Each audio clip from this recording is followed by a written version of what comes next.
பங்குச்சந்தையில் சமீப காலமாக அதிகமாக லாபம் கொடுத்துட்டு இருக்க கம்பெனி என்னன்றதை இப்போ நாம பார்க்கலாம். அது மட்டும் இல்லாமல் அந்த கம்பெனியோட ஃபண்டமெண்டல் அனலைஸையும், கம்பெனியோட நல்ல நியூஸ் என்ன, கெட்ட நியூஸ் என்ன, தற்போதைய நிலை என்ன அப்படின்றதையும் இப்போ நாம பார்க்கலாம். இந்த வீடியோவில் நாம பார்க்க போகிற கம்பெனி நேம் பார்த்தீங்கன்னா எலக்ட்ரோஸ்டீல் காஸ்டிங் லிமிடெட்.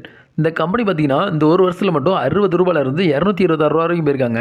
அது மட்டும் இல்லாமல் இந்த ஒரு வருஷத்தில் மட்டும் 246% ரிட்டர்ன் கொடுத்துருக்காங்க. இந்த கம்பெனியோட ஃபுல் டீல் இப்போ நாம பார்க்கலாம். இந்த கம்பெனியோட மார்க்கெட் கேபிட்டல் பார்த்தீங்கன்னா 13,637 கோடி. இது ஒரு லார்ஜ் கேப் கம்பெனிங்க. இந்த கம்பெனியோட கரண்ட் ப்ரைஸ் பார்த்தீங்கன்னா ₹221. ஹைலோ பார்த்தீங்கன்னா ₹61 ₹227 வரைக்கும் போயிருக்காங்க. இதோட பிஇ ரேஷியோ பார்த்தீங்கன்னா 15.3. இது பாசிட்டிவ் லெவலில் இருக்குங்க. புக் வேல்யூ பார்த்தீங்கன்னா 82.7. டிவிடெண்ட் பார்த்தீங்கன்னா 0.63% கொடுக்குறாங்க. ROCE பார்த்தீங்கன்னா 16.2. ROE பார்த்தீங்கன்னா 15.9. இதுவும் பாசிட்டிவில் இருக்காங்க. ஃபேஸ் வேல்யூ பார்த்தீங்கன்னா ₹1. ஓபிஎம் பார்த்தீங்கன்னா 17.6. இபிஎஸ் வந்து 14.7. இந்த கம்பெனி இந்த கடந்த ஒரு வருஷத்தில் மட்டுமே ₹891 கோடி ப்ராஃபிட் மட்டும் காமிச்சிருக்காங்க. இந்த கம்பெனியோட டெப்ட் பார்த்தீங்கன்னா 2,332 கோடி. இந்த கம்பெனியோட கேஷ் ஃப்ளோ பார்த்தீங்கன்னா 48.6 கோடி. இது பாசிட்டிவான விஷயம்.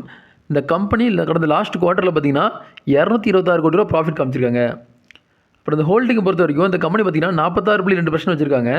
எஃப்ஐ பார்த்தீங்கன்னா 21.2% வச்சுருக்காங்க. டிஐ வந்து 0.44 வச்சுருக்காங்க. பப்ளிக் கையில் வந்து 32% வச்சுருக்காங்க. க்ரோத்தை பொறுத்தவரையில் கடந்த 5 வருஷத்தில் மட்டும் சேல்ஸ் க்ரோத் வந்து 22.6% இன்க்ரீஸ் பண்ணியிருக்காங்க.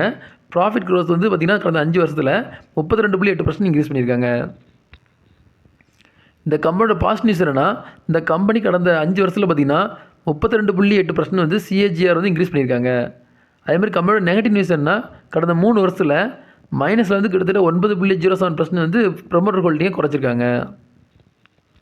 டெக்னிக்கல் பொறுத்தவரை ஆர்எஸ்ஐ வந்து மிடில் இருக்காங்க, அப்போ நோக்கி போயிட்டு இருக்காங்க. எம்எஸ்சிடி வந்து சிக்னல் பையிங்கில் இருக்காங்க. ட்ரெண்டும் இப்போ பையிங்கில் தான் இருக்குது. இந்த வீடியோ உங்களுக்கு பிடிச்சிருந்ததுன்னா லைக் பண்ணுங்கள், கமெண்ட் பண்ணுங்கள், மறக்காமல் சப்ஸ்கிரைப் பண்ணுங்கள். நன்றி.